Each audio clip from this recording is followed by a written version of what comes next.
Câmbio, comandante Ferraz falando, e seja bem-vindo à segunda instrução de implementação, hoje especificamente categoria logística contra dívidas crônicas. E o foco de toda a instrução hoje é sobre o paradoxo da inteligência. Paradoxo. Paradoxo é quando uma coisa é e não é ao mesmo tempo. O superdotado ele vive num inferno silencioso. A literatura ela traz uma informação que é constante o pensamento de que o superdotado se sente inteligente demais para lidar com problemas pequenos, ele é bom em resolver problemas complexos, só que a lógica bancária, a lógica financeira do dia a dia, ela é, de certa maneira, um problema simples de se lidar. É um problema de matemática financeira. E esse paradoxo ele vai acontecer justamente aí, entre a sua alta inteligência e a sua baixa conta bancária.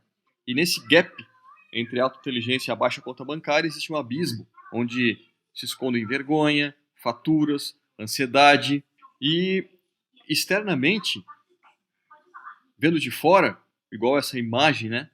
A sociedade julgando o superdotado, percebe ele como fraco, como desfocado, estranho. E, na verdade, o que se esconde aqui é desregulação por excesso de potência. E aqui está um ponto-chave para a gente entender a origem do descontrole financeiro que o superdotado vive. Aqui nós temos a ilusão de que tudo se resolve por planilha financeira. Corte de café e a conta fecha. Para o neurotípico, a questão financeira também tem fundo emocional, mas não na intensidade do superdotado. O neurotípico consegue controlar as suas emoções com uma planilha. Para o superdotado, uma planilha ela não serve para nada se o emocional não estiver alinhado. O que acontece de verdade é que a gente tenta compensar um vazio que vem de todos os Ds gastando. Você tenta enfrentar com ferramentas lógicas um problema que é emocional. É como se fosse tentar apagar um incêndio com um martelo. Tá dando errado? Você sabe que tá dando errado. Sabe? E eu sei que você sabe porque você preencheu as pesquisas. E nós sabemos que esse é um problema recorrente nosso. Aqui a gente não precisa ter vergonha de admitir isso aí, tá? Porque todo mundo passa pela mesma coisa. E a enquete que a gente fez agora de manhã, ela confirmou exatamente isso. O que mais foi respondido foi que você se sente inteligente demais para estar nessa situação financeira. E isso tem nome, isso chama síndrome do impostor financeiro. Tá? Mas é importante ressaltar aqui, para ficar bem caracterizado, que você não é burro, você sabe disso, mas você está quebrado porque existe um padrão comportamental que sabota a sua lógica, que sabota aquilo que deveria ser fácil de fazer. Isso tem origem em dois vetores. Lembra que eu falei no final da aula sobre dores físicas? Do vetor ascendente e do vetor descendente. Né? Então aqui nós temos o vetor ascendente, que começa nas dores, e ela vai subir, vai aumentar o estresse, cortisol elevado, e você vai tentar compensar essa dor, esse estresse, através da compra, tá? Ou seja, vai comprar dopamina, e isso vai gerar dívida. E também tem o descendente, tá? Que começa lá com as dúvidas constantes, que por sua vez vem do desamparo, e assim vai, que também vão redundar em dívidas. Né? Duas direções. E o interessante aqui é você entender que a dívida que você tem, ela não é uma doença, ela é uma conta na farmácia. A dívida é um analgésico que você comprou para silenciar uma dor emocional invisível que você tem. E aqui nós temos agora o vetor descendente, né? Dívidas que geram ansiedade, que se somatizam, que viram dores físicas. E depois ansiedade de novo e mais dívidas. Né? Então, confirmando aqui os vetores ascendente e descendente. Tá? Então, o custo dos juros lá no banco que estão comendo, ele não é só financeiro, ele é biológico também. Tá? Assim, um câncer, ele tem a origem nessa mesma sistemática. Tá? Fica ligado. Vamos lá. Então, de novo, a dicotomia entre a solução para o neurotípico e a solução para o superdotado. O que o senso comum vai dizer? Que você tem que cortar o cafezinho, tem que focar em diminuir gastos e assim você entra nos eixos. Assim, isso não vai funcionar, porque você tem um limite que é o zero. Você não tem como cortar até acabar tudo. Tá? E o que acontece com o superdotado, desde que nasce, é que a gente vive numa lógica de trincheira. Tá? Isso gera angústia existencial, mata a criatividade. Tá? E como é que funciona essa lógica de trincheira? Eu acho que todo mundo aqui já assistiu o filme O Último Samurai. Qual foi a arma que o mundo moderno lá dos ocidentalizados lá, que eles usaram para acabar com a cultura samuraica? Foi a metralhadora. Tá? A metralhadora ela foi desenvolvida e inventada na Guerra Civil Americana e usada no começo da Primeira Guerra. E para se defender da metralhadora, a Primeira Guerra, as estratégias da Primeira Guerra desenvolveram a lógica da trincheira. Então a Primeira Guerra foi uma guerra de trincheira. Como que foi superada essa lógica de trincheira? Como que se conseguiu vencer a metralhadora? Né? Isso aconteceu na Segunda Guerra. Invenção do blindado, invenção do tanque de guerra. Tá? E tem uma sacada aqui no tanque de guerra, que é o que nós vamos fazer na Guerra Brasílica, na Estratégia Zero. O tanque de guerra ele não foi uma arma nova que foi inventada. Ele foi uma evolução da cavalaria. Então pegou-se a lógica da cavalaria, toda aquela potência que o cavalo traz, tirou o cavalo e botou um blindado. E continuou com a mesma lógica. Hoje a cavalaria moderna usa blindado. Os Estados Unidos deu um salto ainda mais e usa helicóptero. Mas é a mesma lógica. A potência atualizada para o contexto que se vive hoje, para a pós-modernidade. Então é mais ou menos isso que nós vamos tentar fazer. Pegar sua potência do superdotado guardada, estancada, represada, gerando atrito por tudo quanto é lado, tá? E canalizar ela, evoluir ela para que ela possa ser mostrável, aplicável, executável. Aqui está uma outra analogia para a sua potencialidade represada. Essa energia psíquica toda é realmente como se fosse um lago represado. Tá? E qual que é o problema? É que o superdotado tenta manutenir essa represa com uma lógica neurotípica, sendo que a pressão, a quantidade de água represada é muito maior do que o projeto inicial dessa represa. Essa represa deveria ser uma represa para superdotados, com as suas válvulas de escape desenhadas, pensadas para que não exploda a represa. Tá? Assim, o superdotado precisa deixar fluir a criatividade, senão o cérebro surta, senão a síndrome dos 5Ds vão aparecer com força. E é por isso que a lógica de cortar gastos não vai funcionar. Porque quanto mais gastos eu corto, menos recursos eu tenho e menos capacidade de expressão eu tenho. E só piora a situação e não melhora. Esse é o paradoxo. Para o superdotado sair dessa situação, ele tem que gastar mais, mas de maneira estratégica. Aqui que está o ponto. E nós vamos chegar aqui. A arma secreta do superdotado.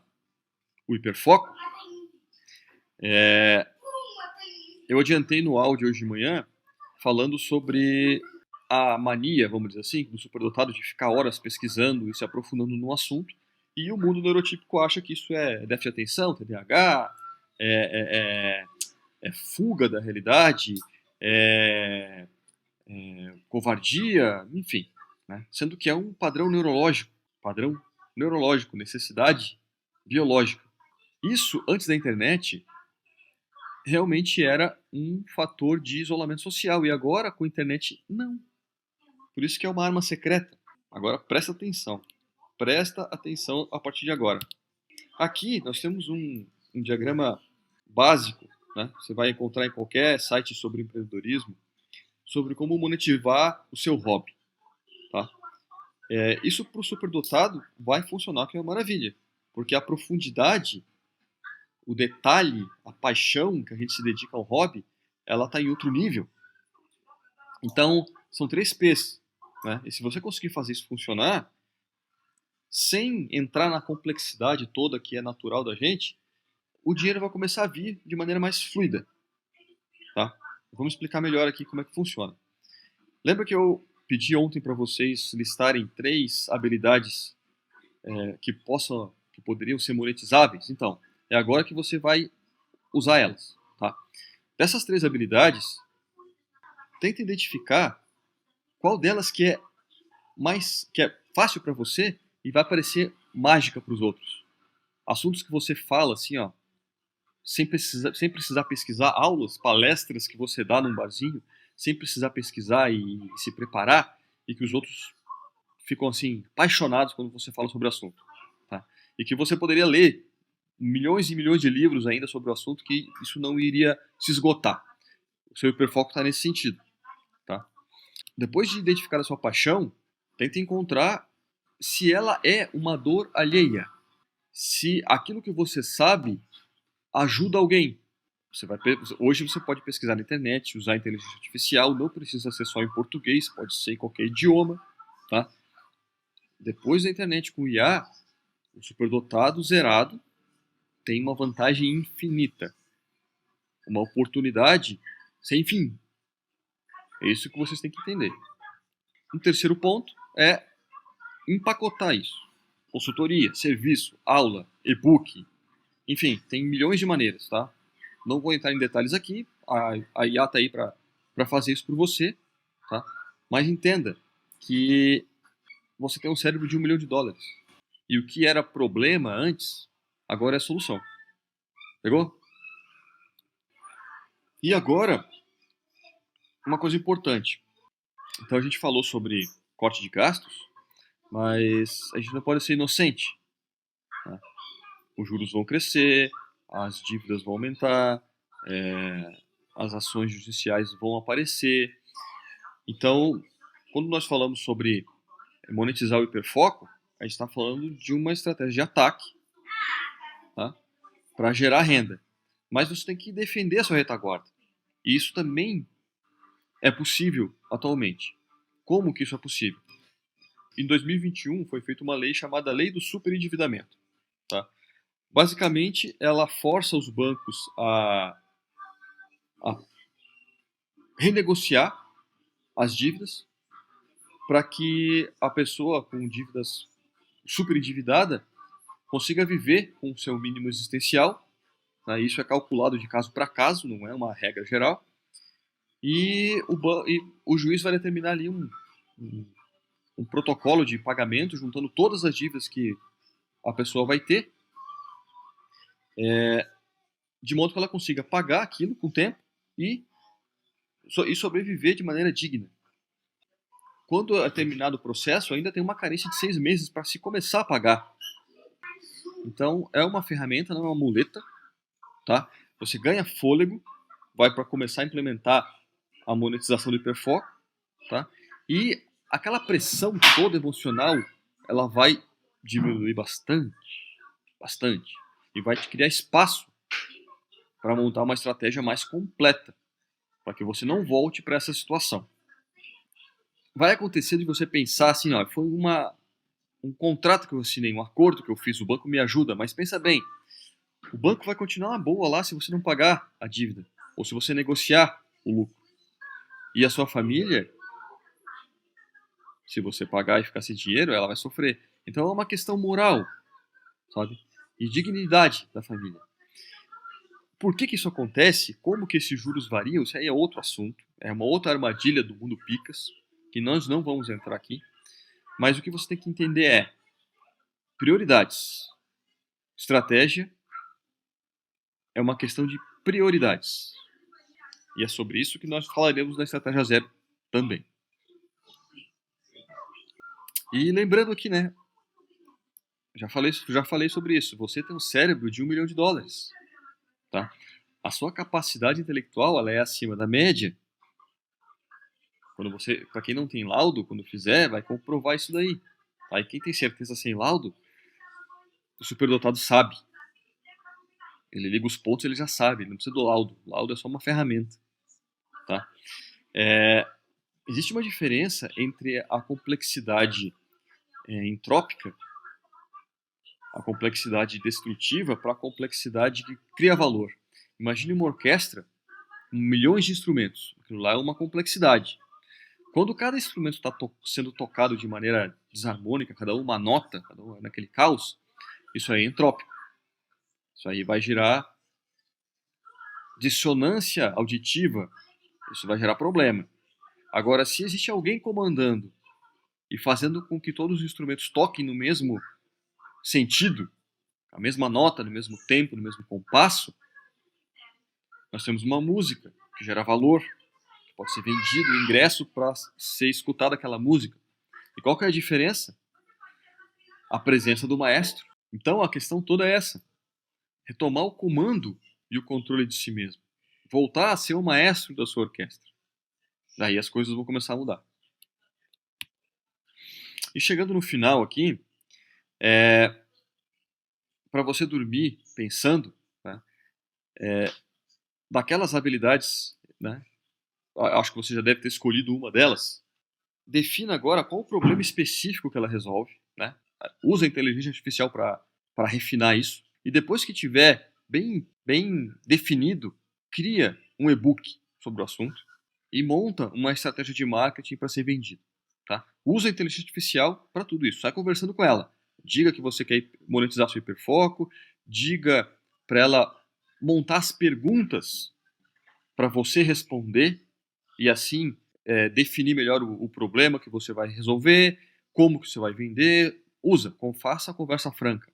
E com certeza você vai ter ali algum material, enfim, maneiras de monetizar você tem, tá? Mas tem uma coisa importante, para que fique claro, né? Se esse hiperfoco, se essa habilidade que você vai monetizar, ela não estiver eixada, não estiver alinhada com um propósito maior, com um sentido de vida mais amplo, com um objetivo maior, como a gente chama na Guerra Brasílica, essa energia inicial ela vai acabar. Você vai voltar a patinar. Então a questão de identificar o propósito, que nós vamos ver no quinto D, no desespero, tá? Ela que vai dar o tempero aqui para essa atividade. A ideia geral, para vocês entenderem, mas o exercício é necessário, tá?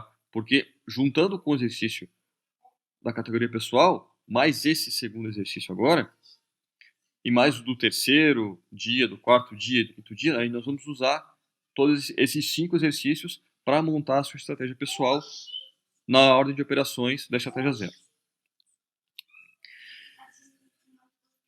E para amanhã, eu vou detalhar o que tem que ser feito amanhã de manhã, mas anotem 3 decisões que você está adiando por mais de 30 dias. Só isso. 3 coisas que você está adiando por mais de 30 dias. Tá? Isso tem a ver com as dúvidas constantes, a paralisia por análise. Tá? É disso que nós vamos falar amanhã. Então, espero que tenha sido útil essa instrução de implementação da categoria logística. Tá? Você já entende melhor como eu opero a expressão econômica através do empreendedorismo, né? Monetizando seu hiperfoco, na esfera emocional, juntando a expressão de poder econômica com a esfera emocional, nós temos a categoria logística. E assim, demos mais um passo para construir um modo de vida verdadeiramente estratégico, que faça você retomar o comando e o controle de si mesmo. Por hoje é isso. Câmbio, desligo.